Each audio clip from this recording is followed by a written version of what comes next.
अस्सलाम वालेकुम। कैसे हैं आप सब लोग? उम्मीद करता हूँ कि सब खैरियत से होंगे। मेरे यूट्यूब मोटिवेशनल चैनल में आप सबको वेलकम करता हूँ। आज फिर मैं आपकी खिदमत में हाज़िर हूँ एक नई वीडियो और एक नए टॉपिक के साथ। वीडियो शुरू करने से पहले मेरी तमाम फ्रेंड्स से रिक्वेस्ट है कि अगर आपको मेरी वीडियो अच्छी लगे तो मेरी वीडियो को लाइक और सब्सक्राइब ज़रूर करें। चलिए दोस्तों, शुरू करते हैं अपना आज का टॉपिक, आँखों के गिर्द स्याह हलकों का इलाज। सोने से पहले रोज़ाना रात को आँखों के नीचे ठंडा दूध रुई की मदद से लगा लें। इससे आपको बहुत फ़ायदे होंगे। इससे आपके आई बैग्स ख़त्म होंगे और हल्के भी दूर हो जाएंगे। और इसके अलावा रोज़ाना रात को 5 दाने किशमिश के पानी में भिगो दें। सुबह खाली पेट पानी समेत खा लें।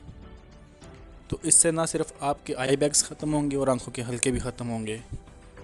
जी तो दोस्तों, कैसी लगी आज की वीडियो अच्छी लगे तो कमेंट में अपनी राय का इजहार ज़रूर करें और वीडियो को लाइक और सब्सक्राइब ज़रूर करें। इजाज़त चाहूँगा। अल्लाह हाफिज़।